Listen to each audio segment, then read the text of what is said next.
नववर्षाची सुरुवात देवदर्शनानं त्वरेनं करण्यासाठी त्र्यंबकेश्वरमध्ये काळा बाजार सुरू आहे। त्र्यंबकेश्वरच्या मुख्य उत्तर महाद्वाराबाहेर व्हीआयपी दर्शनाच्या नावाखाली भाविकांची लूट सुरू असल्याचं धक्कादायक वास्तव झी24 तासच्या कॅमेऱ्यात कैद झालंय। ग्रुपसह आलेल्या काही भाविकांना तर चक्क पॅकेजेस दिली गेल्याचीही भाविकांनी झी24 तासला बोलताना सांगितलंय। विशेष म्हणजे अशा प्रकारे व्हीआयपी दर्शनासाठी पैसे देताच अगदी अर्ध्या तासाच्या आतच दर्शन देखील होत असल्याची त्र्यंबकमध्ये चर्चा आहे। एकीकडे 22 डिसेंबर ते 5 जानेवारीपर्यंत भाविकांची होणारी गर्दी लक्षात घेता त्र्यंबकेश्वर मंदिर संस्थाननं व्हीआयपी दर्शन बंद केलंय। मात्र दुसरीकडे असा काळा बाजार सुरू आहे। या काळा बाजारात मंदिर संस्थानची सुरक्षा यंत्रणा देखील सहभागी आहे का, तसंच विश्वस्त आशीर्वाद आहे का, असा प्रश्न यामुळे निर्माण झालाय। त्र्यंबकेश्वर पोलीस करतात काय, असे अनेक प्रश्न आता उपस्थित होत आहेत। हम लोग के फैमिली लाइन में लगे हुए हैं टू चेक एंड सी कि कितना पड़ता है टोटल। पर अभी हम लोग कैलिफोर्निया से आए हैं। हम लोग को बिल्कुल जस्टिफाई नहीं कर रहा है अभी सब लोग, इसीलिए क्योंकि साथ में 3-3 बच्चे हैं। हम लोग घंटा 1.5 घंटा हो गया खड़ा हुआ। अब किसको कहाँ अप्रोच करना हमें समझ नहीं आ रहा। और अभी जैसे इन भैया ने बताया कि वहाँ नॉर्मल टिकट के लिए भी 2 घंटा लग रहा है लाइन में खड़ा होने के लिए। या तो ऑनलाइन कुछ स्टार्ट करो, जैसे शिरडी में लगा हुआ है, ऐसा कुछ स्टार्ट करो जिससे नॉर्मल पब्लिक को कुछ प्रॉब्लम नहीं हो। बस इतनी सी बात है। और हमको प्रशासन से और कुछ चाहिए नहीं इससे। 5,500 रुपये और हमने नहीं दिए उनको पैसे, और हम इंतजार करते हैं मंदिर में भगवान का दर्शन करने के लिए।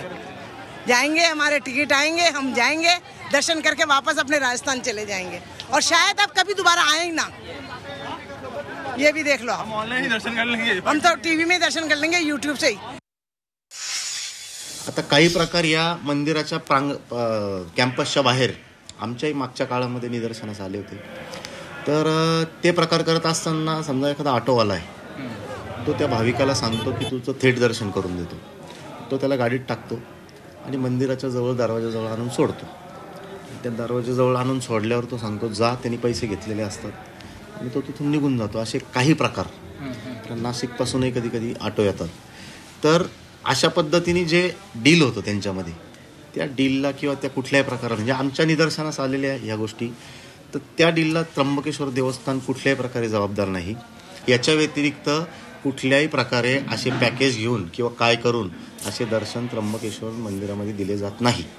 अशी जर एखादी घटना आम्ही आढळली आम्हाला, तर आम्ही त्याच्यावर कायदेशीर कारवाई करू। आणि यानंतर थेट जाऊयात, योगेश खरे आमचे प्रतिनिधी आता आपल्यासोबत जोडले गेलेले आहेत। योगेश, झी24 तासने ही बातमी दाखवलेली आहे, कशा पद्धतीनं देवदर्शनासाठी पैशांचा काळा बाजार सुरू आहे, असे प्रकार पुढे होणार नाहीत असं सांगितलं जातंय। मात्र चित्र आता बदललेलं आहे का झी24 तासने ही बातमी दाखवल्यानंतर? खरं तर हे प्रकार ज्यावेळेस गर्दी असते त्यावेळेस प्रामुख्यानं होताना आपल्याला दिसतात। सुट्टीचे दिवस असतील, जसं आपण आता म्हणून क्रिसमसच्या सुट्ट्या होत्या, त्याचबरोबर शनिवार रविवारचा वेळ असेल, ज्यावेळेस गर्दी असते त्यावेळेस अशा पद्धतीनं रिक्षा चालक, तिथले आजूबाजूचे जी मुलं असतात ती मुलं, फुल विकणारी मुलं, असे अनेक जण या ठिकाणी काही प्रमाणामध्ये अशा पद्धतीनं ऑफर देत असतात।